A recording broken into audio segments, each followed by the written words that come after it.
Es sin duda un motivo de gran satisfacción poder encontrarme frente a ustedes en esta primera parte de este 6º Congreso Mundial sobre los Derechos de los Niños y Adolescentes.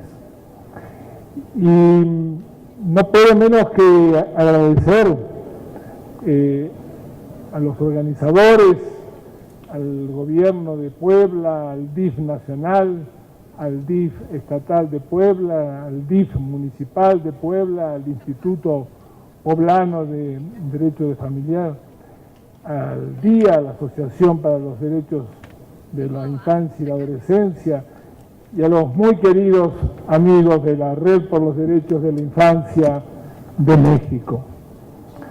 Y a cada uno y a cada una de ustedes en sus respectivos lugares en los que asumen el compromiso de trabajar por los derechos de las niñas, niños y adolescentes, particularmente en nuestra región de América Latina.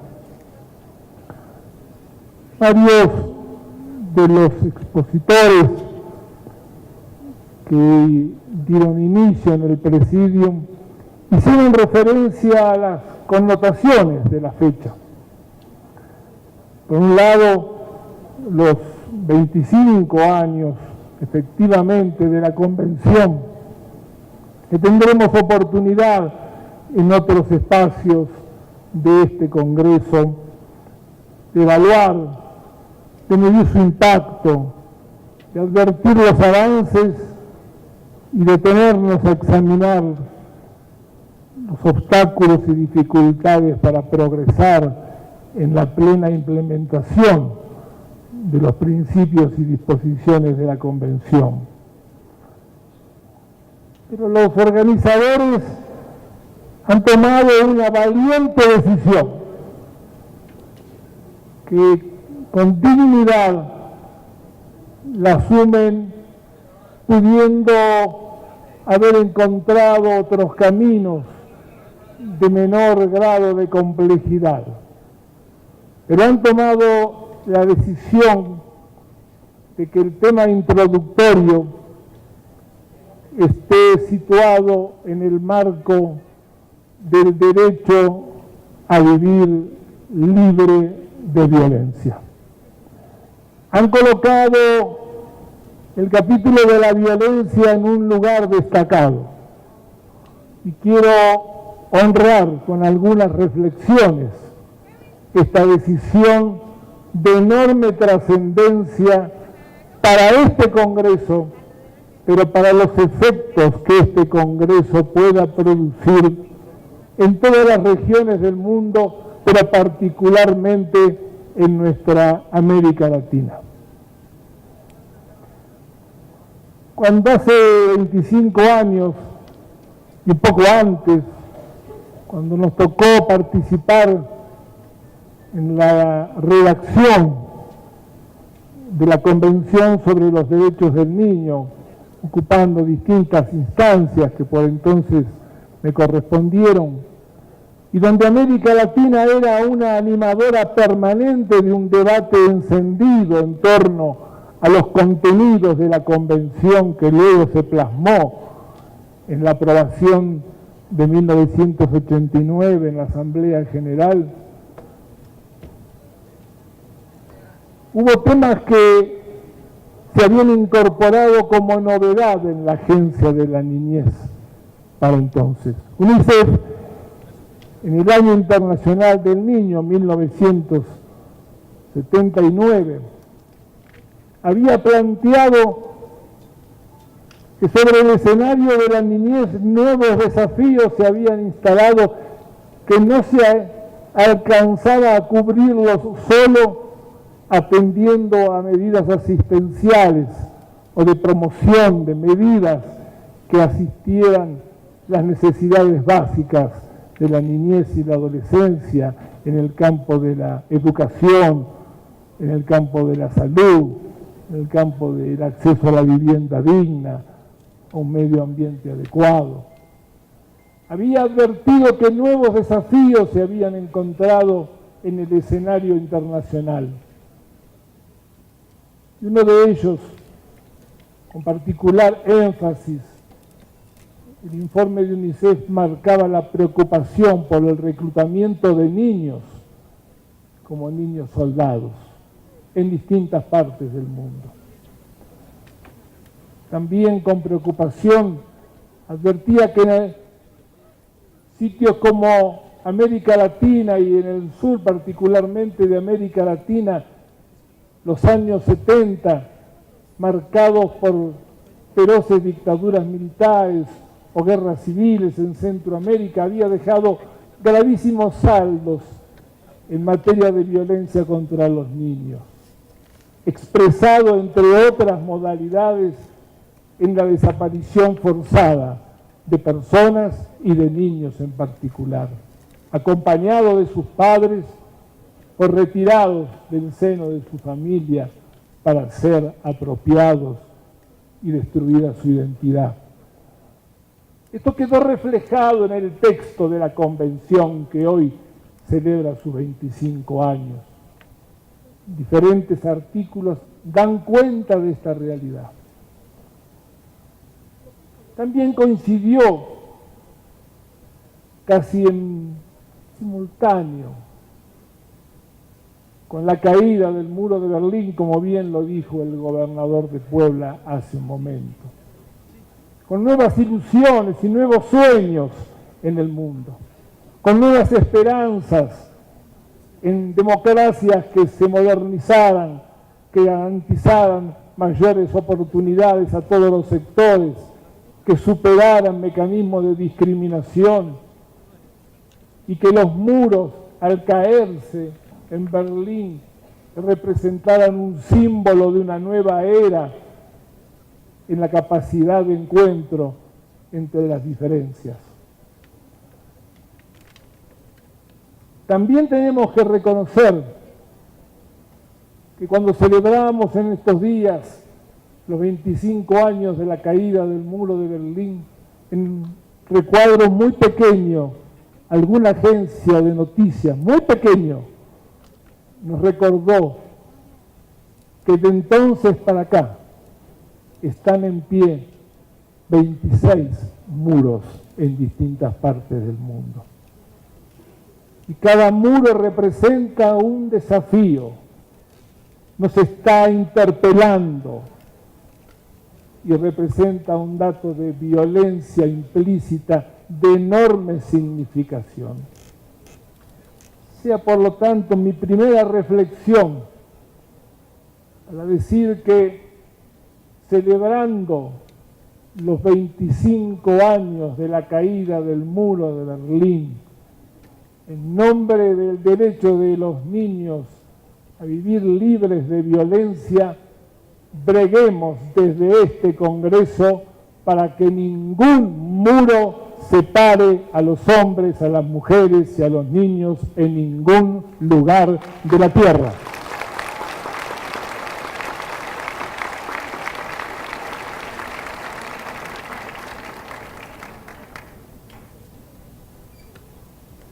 No imaginábamos hace 25 años, y hoy es una realidad, que nuevos actores, particularmente reflejados y representados en las distintas modalidades del crimen organizado que circula por distintos medios en el interior de nuestros países, tenían y tienen y seguirán teniendo, si no los contrarrestamos, entre sus objetivos principales la captación de los niños, las niñas y adolescentes. Ese crimen organizado que hace 25 años no lo podíamos imaginar tan activo en esta perspectiva, hoy nos dice de su presencia, marcándonos con profundo dolor circunstancias tan dolorosas como es en estos días la desaparición de los 43 estudiantes de México y de Guerrero en la ciudad de Iguala. El dolor que nos provoca no tiene referencias en las distinciones políticas. Gravísimo sería el error.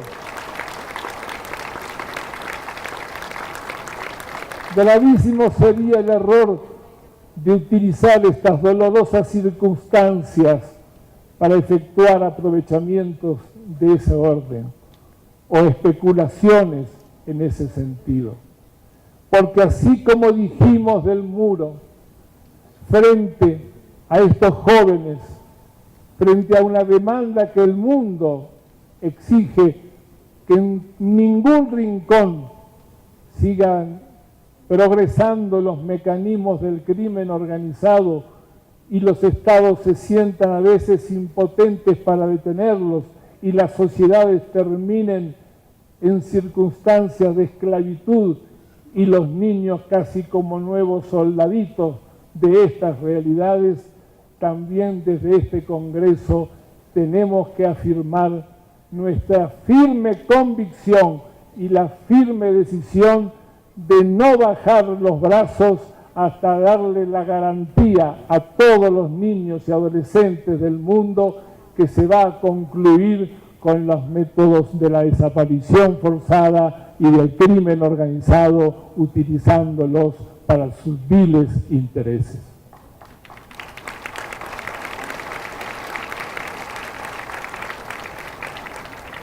Lógicamente que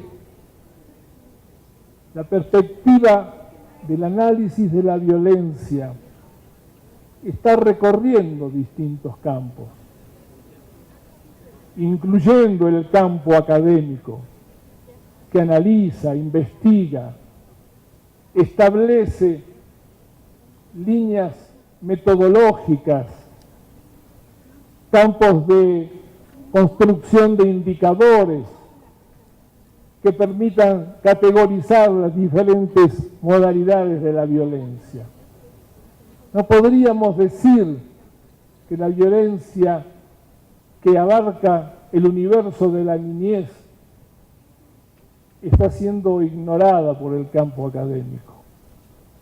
Sin embargo, y como parte de él, siento también la percepción de que es insuficiente lo que hemos hecho y que es insuficiente lo que el mundo académico le ha aportado al mundo de la construcción política y que es preciso que el mundo académico, en sus investigaciones, en la formación de sus profesionales, en la calidad de la transmisión del conocimiento, pueda favorecer una mayor incidencia para quienes tienen la responsabilidad de las decisiones políticas, tener ante sí fuertes argumentos para adoptar decisiones que en materia de violencia que abarca la niñez tiene nombre y apellido. Y esa decisión es el fortalecimiento de los derechos humanos de los niños, niñas y adolescentes. No es posible pensar desde afuera de la vigencia de derechos humanos decisiones políticas que puedan estar orientadas por la alarma social, pero que al mismo tiempo esa alarma social pierde de vista en su desesperación que está frente a los niños que necesitan de una actitud integradora y no de factores discriminatorios. Si abarcáramos el campo de la visión sobre la violencia en el mundo de la niñez, tendríamos que decir también que las sociedades se encuentran en un fuerte campo de batalla cultural. No asustarnos por la expresión batalla cultural. No estamos hablando de más violencia sobre la violencia. Estamos hablando precisamente de encontrar dónde están los muros internos que aún tenemos en nuestras cabezas, que alientan discriminación, que alientan y favorecen respuestas inadecuadas frente a la desprotección de la niñez y que pueden llegar incluso a la estigmatización de los grupos juveniles cuando se los aleja de la realidad de sus contextos. Batalla cultural implica superar nuestros propios muros internos. Y los muros de la integración son los muros que fortalecen la vigencia de estos derechos. Más educación, más presencia del Estado,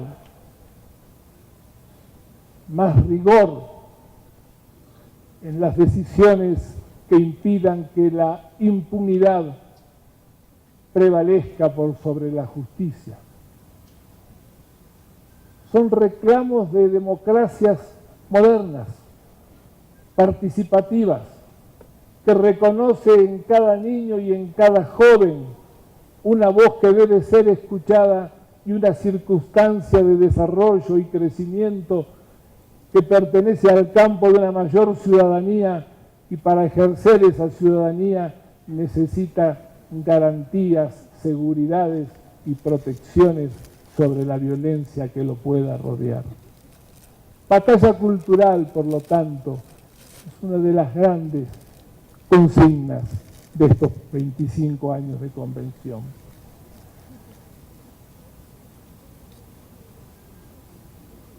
Factores estructurales fueron mencionados. Tengo preparado, pero fueron muy bien dichos por los distintos expositores al comienzo de esta sesión. La pobreza, los desplazamientos, constituyen factores que inciden sobre un plano fundamental en la vida de nuestros niños, que es el ámbito de su familia. Y por lo tanto, si existen factores que modifican la capacidad de contención, de acompañamiento y de fortalecimiento de los vínculos en el interior de la familia por los distintos factores estructurales que acabamos de mencionar, no hay duda que los estados tienen que ampliar, fortalecer, multiplicar sus esfuerzos y no hacerlo solo. En América Latina los estados cuentan con organizaciones de la sociedad civil profundamente activas, comprometidas, generosamente entregadas en la solidaridad con el sufrimiento de cada circunstancia que abarca a nuestros niños. Pero también esto implica inversión. También esto implica que los estados tienen que revisar sus construcciones de recursos y la distribución de los mismos. Se dieron cifras acá mismo y hace un momento. Tenemos cifras también alentadoras. Ha crecido la matrícula de la escuela primaria en América Latina en forma ascendente en los últimos 10 años. Pero también ha ascendido porque la mayor parte de los países han aumentado la inversión pública en educación. Pero tenemos que avanzar más. Según la CEPAL, más del 60% de los jóvenes después de los 15 años están fuera del sistema educativo. Y con condiciones tan bajas de preparación profesional que les impide ingresar al mundo del trabajo en condiciones dignas. Reorientar, por lo tanto, las asignaciones y hacerlas progresar. A mi juicio, este Congreso hoy en este punto tiene un nuevo desafío que asumir, que es hacer suyo el mandato surgido de la UNESCO hace más de 10 años e incumplido por la mayor parte de nuestros estados, miembros de Naciones Unidas. que es fijar el 6% del Producto Bruto Interno destinado a la educación. Y de ese piso no es posible reducir y siempre será posible ascender. Que el Congreso se pronuncie a favor de esta necesidad de establecer el básico del 6% del Producto Bruto Interno será seguramente un aporte a una circunstancia futura de vivir libres de violencia. También nuestros jóvenes, en un número muy inferior al que surge muchas veces de los medios de comunicación, en un número muy inferior participan de la violencia, además de ser víctimas de la misma. Sin embargo, esa participación no supera como promedio de la región el 5,7% del total de los delitos que están registrados. Pero lo que es más grave aún,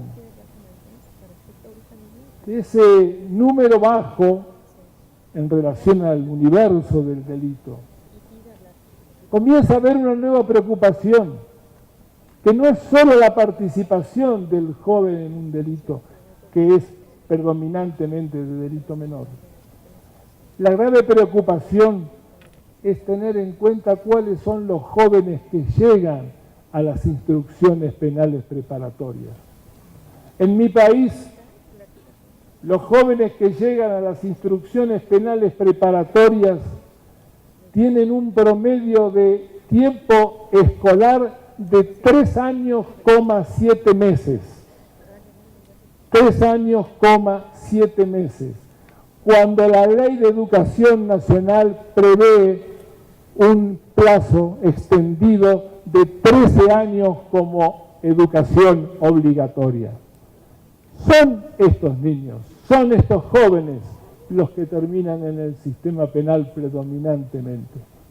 La inversión no está, por lo tanto, en cargar y ampliar el sistema penal juvenil, mejorar en todas las condiciones que correspondan, desde los procedimientos hasta las medidas no privativas de la libertad, o bien cuando corresponda eventualmente la excepcionalidad de la privación de la libertad, esta deberá estar marcada claramente por una convicción y una doctrina de derechos humanos. Tenemos que reducir, no solamente garantizar mejores sistemas penales, tenemos que reducir el número de jóvenes que ingresen, y estos datos son muy categóricos. La educación juega un rol decisivo frente a esta participación en la violencia. El Comité de Derechos del Niño, cuyos miembros están aquí presentes y su tarea es encomiable, y es encomiable la actual, porque de la anterior no es lo que corresponde hablar, y mis opiniones no comprometen la opinión de los actuales miembros del Comité de Derechos del Niño. Pero he tomado como modo también de ir en esta conversación con ustedes, he ido tomando los comentarios o las recomendaciones a los exámenes que realiza el comité a los distintos estados partes. Me detuve en países muy disímiles. Me permito una lectura muy breve de las recomendaciones, por ejemplo, que el comité le hiciera a Dinamarca en febrero del 2011. Acá están los miembros para confirmar lo que voy a leer.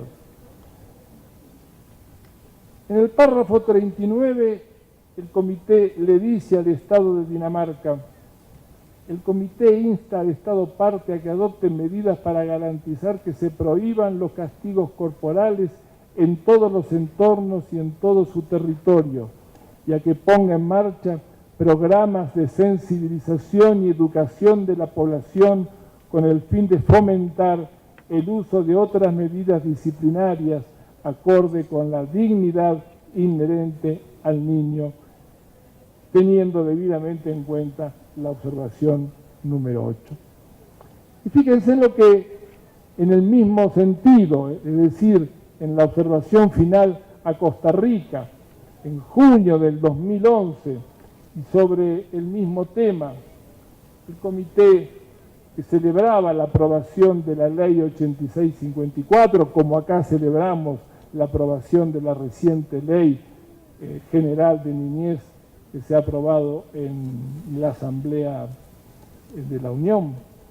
Dice, el comité celebra la aprobación de la ley 8654 relativa al derecho de los niños, niñas y adolescentes a la disciplina sin castigo físico ni trato humillante, que prohíbe los castigos corporales y los tratos degradantes de los niños o adolescentes por parte de los padres, tutores, cuidadores alternativos, miembros del personal de los centros educativos, de salud, de atención diurna y de atención de menores. Sin embargo, sigue preocupando al comité que un gran porcentaje de la población todavía considere que los castigos corporales pueden ser necesarios, que la Defensoría de los Habitantes haya recibido un elevado número de denuncias y consultas de niños y adolescentes sobre malos tratos infligidos por docentes y que los autores solo sean considerados penalmente responsables cuando los castigos corporales hayan causado lesiones físicas. Y si me permiten, por último, tomar de otra realidad claramente diferente, como es Indonesia. El comité en julio del 2014 le dice al Estado de Indonesia que recoge con satisfacción una nueva ley que lucha contra la violencia doméstica y un plan de acción, pero le preocupa que los numerosos casos de violencia contra los niños durante la privación de libertad y en todas las fases del juicio, la frecuencia con que las niñas son víctimas de la violencia y experimentan grandes dificultades para obtener protección, incluido el acceso a la justicia. Y luego hace una serie de recomendaciones. Sin duda el comité, en la función que le asigna la propia convención, nos permite observar que la circunstancia de violencia y el derecho a vivir libre de violencia está presente en las distintas realidades del mundo, en las distintas geografías, en las distintas culturas. Y frente a eso, también tenemos que apelar a una fortaleza en el enfoque de derecho al generar las políticas públicas para lograr el objetivo de nuestra niñez y adolescencia libre de violencia. Creo oportuno tener en cuenta la opinión consultiva número 17 de la Corte Interamericana de Derechos Humanos, que invito a que se la revise, se la estudie, se la tenga en cuenta. Y creo fundamental que los estados, para avanzar en el enfoque de derecho en materia específicamente de la posibilidad de librar la batalla contra la cultura de la violencia y poderla sustituir por la cultura del encuentro, de la solidaridad, del respeto, de la no discriminación, es preciso reafirmar algunos aspectos que resultan imprescindibles considerar.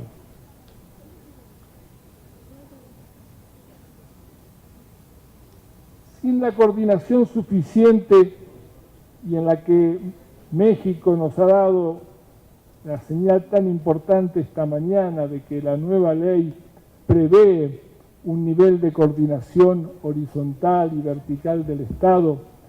Creo que se está dando un paso de gran importancia. Pero también tenemos que ser absolutamente sinceros. Esta coordinación resulta compleja. ¿Y por qué compleja? ¿Por la mala voluntad? No, no es la mala voluntad de los operadores de los sistemas. Son sistemas que se han construido y consolidado bajo otras matrices y hoy tienen que ser revisados.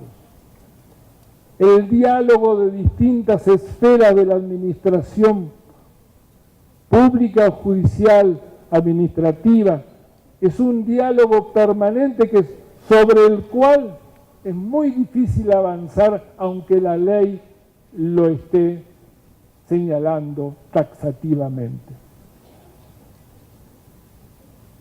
El nivel de enlace entre las distintas estrategias. Quiero decir,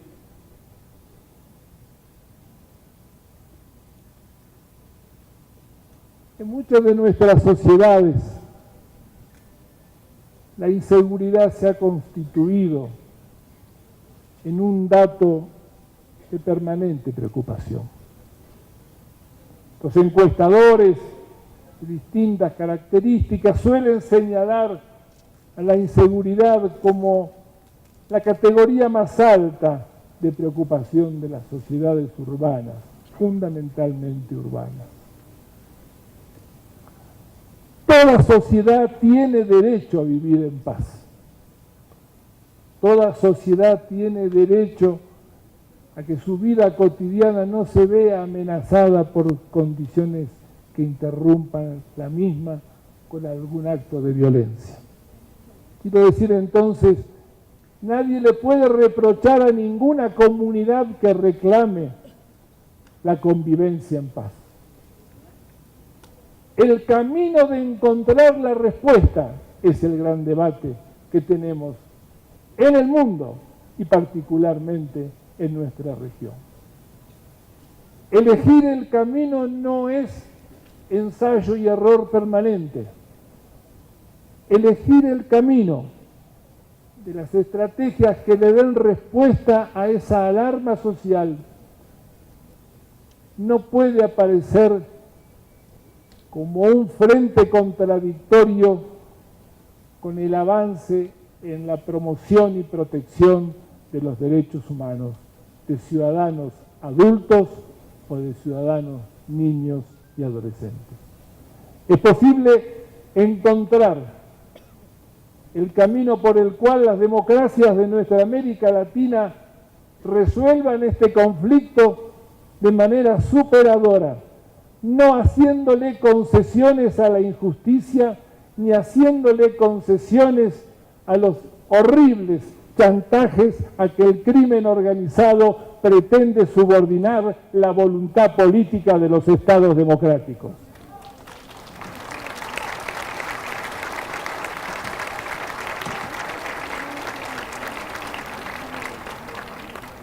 Yo sé que es fácil decirlo, tengo claro que es complejo el camino. Pero lo que el crimen organizado quiere es que las sociedades bajen los brazos. Lo que están pretendiendo es que los niños que son captados y llevados a la peor de las humillaciones de su condición humana, sientan que allí tienen realización, identidad y proyecto, porque en el otro espacio lo habían perdido. Nosotros queremos que cada niño que cree eso vuelva a creer que su lugar está en la familia, en la educación, en la formación para el trabajo, en la vida solidaria, en la comunidad que se organiza, en el respeto a la ley, en las condiciones dignas de vida. Y esa es la pelea de nuestro tiempo. No vamos a bajar los brazos. En esa dirección, y sé que en este auditorio están quienes todos los días trabajan pensando en esta perspectiva, que nada nuevo sé que les estoy diciendo. Lo que corresponde sí es compartirlo abiertamente, no quedarnos atados a ningún silencio, porque en realidad el silencio que nos proponen es el silencio para el encubrimiento de los crímenes que estamos señalando. Y mientras nosotros permanezcamos con la capacidad de interpelar esta realidad, tendremos muchas más posibilidades de ver a nuestros niños libres de violencia. ¿Cómo estoy de tiempo? Perdón, que ¿estoy bien? Ya está, tengo que terminar.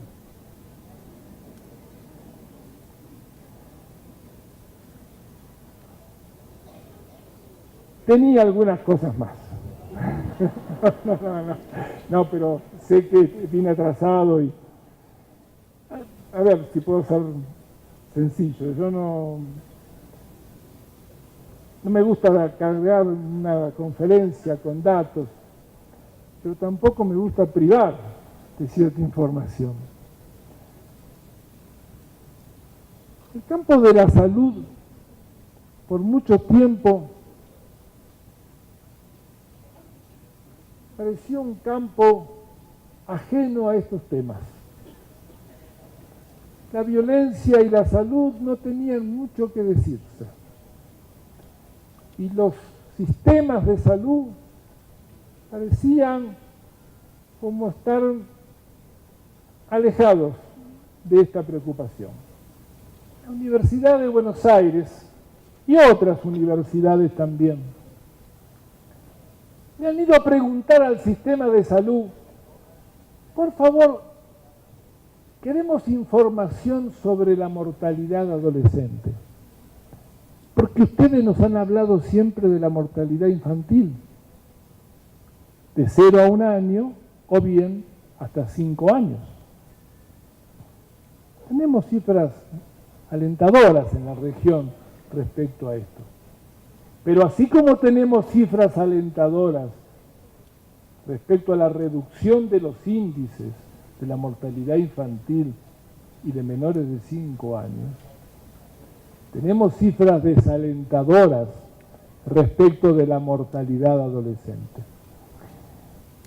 Y un trabajo técnico, juro que es lo último que termino,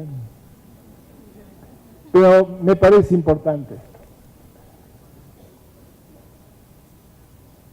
La Organización Mundial de la Salud prevé 2 registros de la mortalidad y también de la adolescencia en particular. La mortalidad puede ser registrada por causas internas o por causas externas. Siempre, históricamente, tengo ya unos cuantos años mientras yo estudiaba pediatría, las causas externas en la columna eran casi imperceptibles. Y la columna grande eran las causas internas, enfermedades epidémicas, neoplasias. El peso todavía del accidente vial no era tan grande. A las nuevas generaciones ya no se le puede engañar, ha cambiado.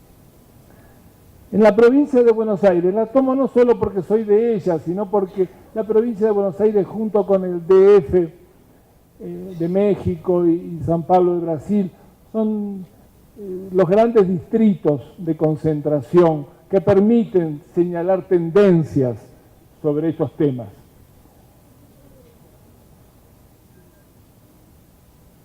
En el año 2007, estamos hablando hace muy poco, las causas internas de mortalidad eran el 38,7% y las externas, en consecuencia, el 61,3%. En el 2011, las causas internas bajaron 36, pero las causas externas subieron a 64. El 64% de las causas de mortalidad entre 14 y 19 años registrados en la provincia de Buenos Aires resultan por causas externas. Y permítanme que les diga muy rápidamente cuáles son las causas externas. Víctimas de homicidio, el 22,6%. Víctimas de suicidio, el 21,1%. Por accidentes, el 23,9%. Otras causas, el 14%. Cuando fuimos a indagar el homicidio, el estudio dice claramente que hay dos modalidades. La primera es que predomina en los sectores más pobres. La segunda, que son con armas de fuego. Y la tercera es que hay dos características.